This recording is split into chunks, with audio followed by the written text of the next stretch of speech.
первый университет, который я посещаю, на кампусе которого растут апельсины. Все так помпезно здесь. Кремниевая долина выросла здесь не случайно, да, она как бы, скажем так, выросла вокруг университета. Туда, сюда, куда хочешь, ходи, смотри. Здоровая территория. Здесь план учебный составляется индивидуально под каждого ученика. Везде пальмы, да, и на пальмах воронье. Украл гольф-машинку и поехал на свой частный гольф-клуб.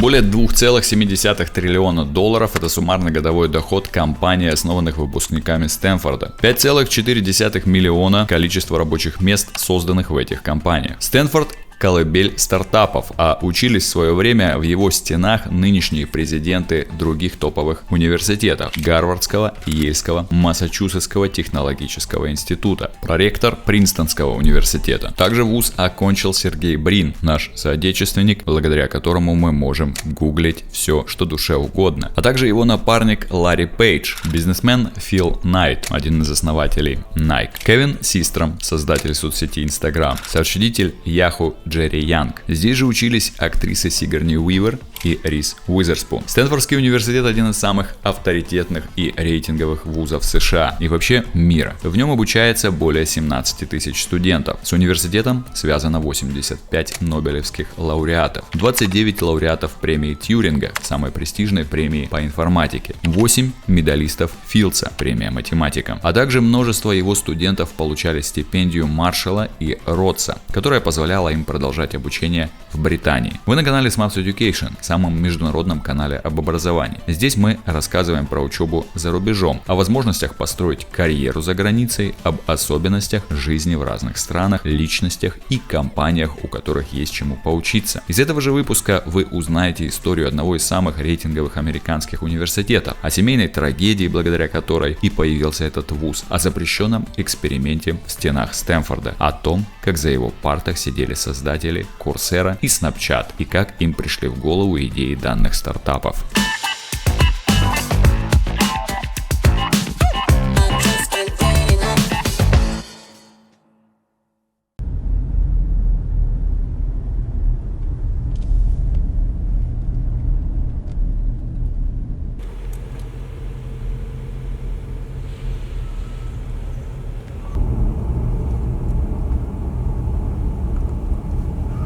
Вот университет. Я ехал, получается, по той аллее, авеню, не знаю, дорога, значит, с пальмами.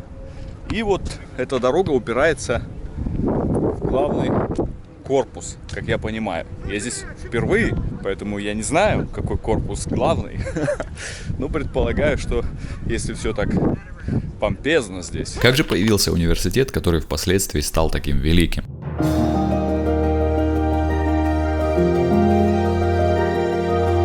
Стэнфорд – это фамилия железнодорожного магната, сенатора США и бывшего губернатора Калифорнии. Леланд Стэнфорд вместе со своей женой Джейн решил открыть университет и назвал его в честь своего единственного сына, который не дожил до 16 лет, скончавшись от брюшного тифа. «Дети Калифорнии будут нашими детьми». Именно с такими словами супруги решились на открытие учебного заведения. Как вы понимаете, открытие университета – дело затратное. Чтобы прикинуть, сколько средств может понадобиться, супруги обратились к Чарльзу Эллиоту, президенту Гарвардского университета. Изначально Стэнфорды хотели создать второй Гарвард в калифорнийском Пало-Альто и спросили у Эллиота, сколько денег он бы запросил за это. Тот назвал сумму в $5 миллионов.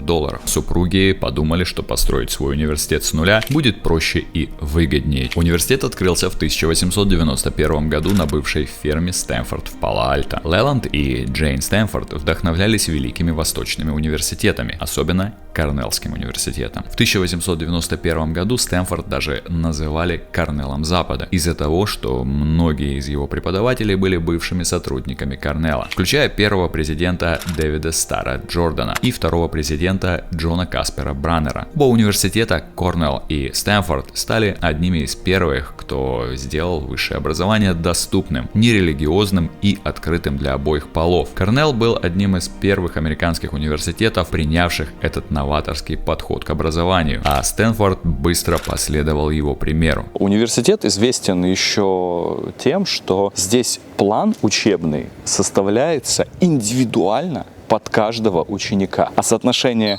преподавателей к ученикам здесь 1 к 5. Территория у Стэнфорда огромная, и пешком здесь, конечно, не нагуляешься, скажем так. И у студентов очень популярно передвигаться на велосипедах. Велопарк Стэнфордского университета насчитывает 13 тысяч собственных велосипедов.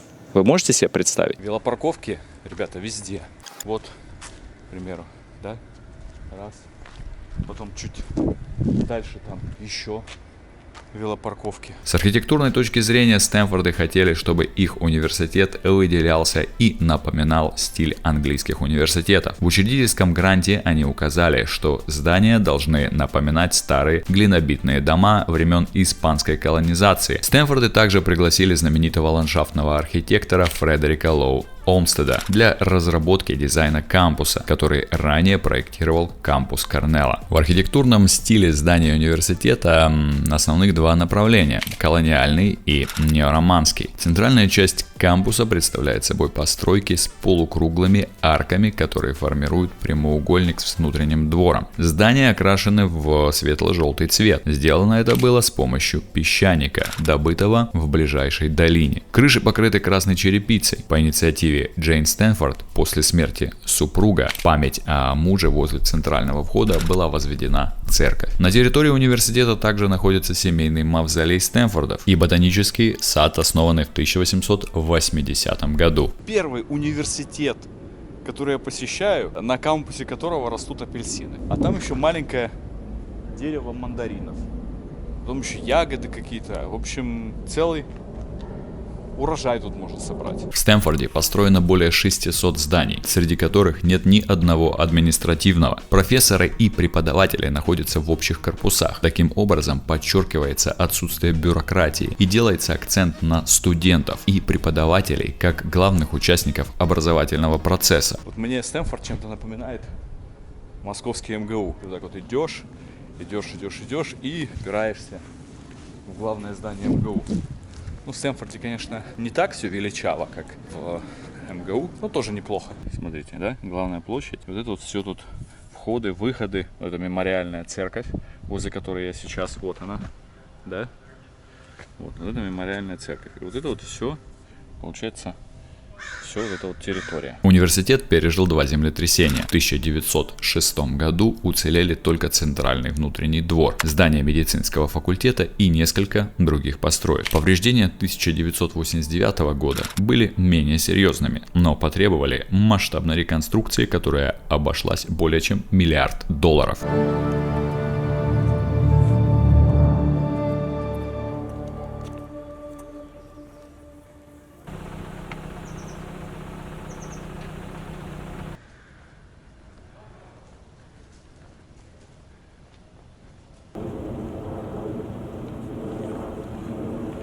Университет находится в знаменитой Кремниевой долине. Кремниевая долина выросла здесь не случайно, да, она как бы, скажем так, выросла вокруг университета, потому что выпускники университета принимали очень активное участие в создании инновационных IT-компаний. Выпускники университета устраиваются в течение первых нескольких месяцев на работу. Зарплаты их самые высокие в мире. Давайте рассмотрим несколько крупных стартапов, которые появились именно благодаря Стэнфорду и его студентам. StubHub – это платформа для покупки и продажи билетов на различные мероприятия. Спортивные игры, концерты, театральные театральные представления и другие развлекательные события. Идея заключается в предоставлении пользователям возможности безопасно и удобно покупать и продавать билеты. StubHub был основан двумя выпускниками Стэнфордской школы бизнеса – Эриком Бейкером и Джеффом Флюри в 2000 году. Оба основателя встретились во время учебы в Стэнфорде и объединили усилия для создания компании, которая могла бы решить проблему перепродажи билетов на вторичном рынке, делая этот процесс более прозрачным и безопасным. В итоге StubHub стал одним из первых крупных онлайн-рынков для перепродажи билетов, и это сделало компанию пионером в данной сфере. В 2007 году StubHub была приобретена eBay за $310 миллионов,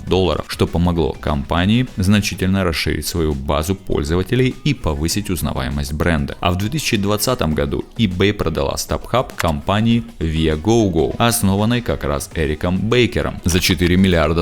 Это слияние создало крупнейшую в мире платформу для продажи билетов. Если вы постоянно чему-то учитесь, то 100% знаете платформу Coursera и даже наверняка проходили на ней какие-то курсы. Дафна Коллер и Эндрю Ин долгое время работали вместе на факультете компьютерных наук в Стэнфорде. Идея создания Coursera у них появилась после огромного успеха одного из курсов по машинному обучению, который Ин вел в 2011 году. Этот курс привлек 104 тысячи участников онлайн, из которых более 46 тысяч выполнили хотя бы одно домашнее задание, а 13 тысяч получили сертификаты. Сегодня же Coursera представляет собой площадку, на которой более 600 бесплатных курсов и насчитывает 7 миллиардов зарегистрированных студентов. Ин недавно возглавил исследовательское направление в Baidu, китайская поисковая система, а Коллер продолжает занимать пост президента Coursera. Идея создания Snapchat возникла из потребности создать приложение, которая позволяла бы обмениваться временными фото и видео. Эван Шпигель, который был студентом Стэнфорда, изначально задумал проект как часть своего курса по дизайну. Он хотел создать что-то, что позволило бы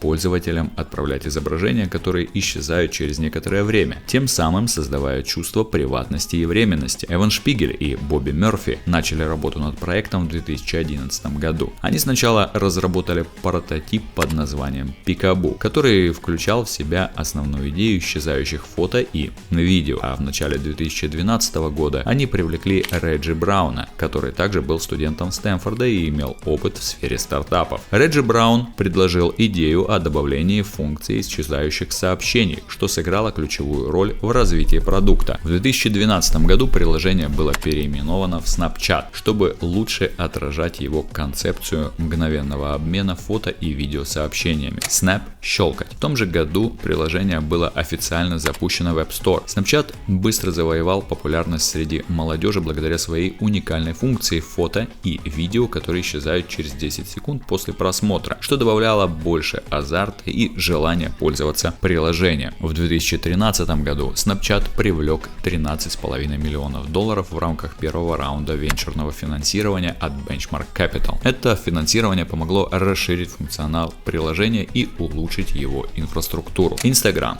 Кевин Систром и Майк Кригер познакомились в Стэнфорде и быстро подружились. Кевин, который раньше работал в области стартапов, пришел к идее создания мобильного приложения для обмена фотографиями. Первоначально это приложение называлось Bourbon и включало в себя возможность делиться фотографиями, а также проверять местоположение и другие функции. Bourbon, кстати, происходило от слова бурбон, потому что ребята часто любили гулять. После анализа пользовательских данных и отзывов основатели решили сосредоточиться на функции обмена фотографиями и упрощения интерфейса. Это решение привело к переименованию приложения в Instagram, которое произошло в октябре 2010 года. Название Instagram сочетает слова instant и телеграмма, то есть быстрая телеграмма, что отражает концепцию быстрого и удобного обмена фотографиями. В течение первого года после запуска Instagram собрал более 1 миллиона пользователей. Через 2 года после запуска Facebook приобрел Instagram за $1 миллиард.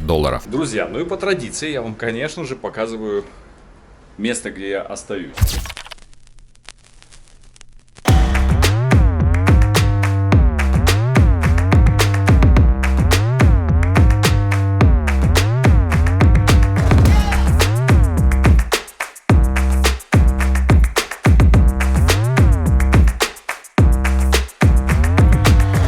Обычный мотельчик, значит, ну, просторный номер, дополнительная даже вот тут кровать. Вот эта комната обошлась мне, сейчас я вам скажу, в $100. $100. Ну, я считаю нормально. Это паркинг, это завтрак, это вот такой вот номер. Стэнфорд – это исследовательский университет. Здесь проводят эксперименты, некоторые из которых становятся известными на весь мир. Тюремный эксперимент доктора Зимбардо, также называют Стэнфордский тюремный эксперимент, был проведен в этих стенах в 1971 году. Эксперимент был направлен на изучение влияния тюремной среды на поведение людей, как заключенных, так и охранников. Исследователи хотели изучить и показать, как люди будут вести себя в условиях симулированной тюремной среды и как быстро они примут роли, связанные с властью и подчинением. В эксперименте приняли участие 24 студента-мужчины, выбранные из большого числа добровольцев, которые были случайным образом распределены на две группы – заключенных и охранников. Все участники прошли психологические тесты. Это нужно было, чтобы убедиться в их психическом здоровье и стабильности. Подвал психофизического здания Стэнфордского университета был переделан под тюремное помещение с камерами, коридорами и комнатой для охраны. Заключенных арестовали, привезли в тюрьму и провели стандартную процедуру приема: обыск, дезинфекцию и выдачу тюремной одежды и номеров. Охранники получили форму, дубинки и солнечные очки, чтобы скрыть глаза и добавить немного анонимности. Эксперимент быстро вышел из-под контроля. Охранники начали проявлять жестокость и издевательство над заключенными. Заключенные, в свою очередь, стали пассивными и депрессивными. Психологическое давление на заключенных росло. Некоторые из них начали проявлять признаки сильного эмоционального стресса и даже психических расстройств. Изначально эксперимент был запланирован на 2 недели, но был прекращен всего через 6 дней из-за опасений за психическое и физическое здоровье участников. Это произошло после вмешательства Кристины Маслах, коллеги Зимбардо, которая убедила его, что необходимо немедленно прекратить исследование из-за его этических нарушений. Эксперимент показал, как быстро и легко люди могут адаптироваться к ролям власти и подчинения в условиях жесткой социальной структуры. Таким образом, было показано, что обычные нормальные люди могут проявлять садистские наклонности в подходящих условиях, если им предоставляется анонимность и чувство безнаказанности. Тюремный эксперимент Зимбардо остается важным в истории психологии как пример изучения человеческого поведения в экстремальных условиях, хотя его методология и этичность подвергаются критике.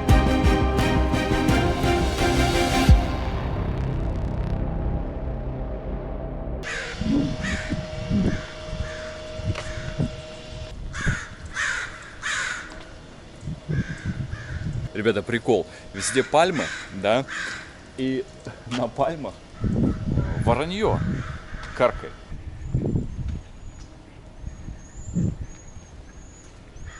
Ребята, он на своей гольф-машинке заблокировал руль, чтобы не украли ее. Понимаете? Я думаю, что это же сделано, чтобы не украли, не с какой-то еще другой целью. Что должно быть в голове, чтобы украсть гольф-машинку? Украл гольф-машинку и куда на ней поехал? На свой частный гольф-клуб, чтобы там не спалили ее. По городу уже не будешь на гольф-машинке кататься. Есть отдельные паркинги для гольф-машин, понимаете?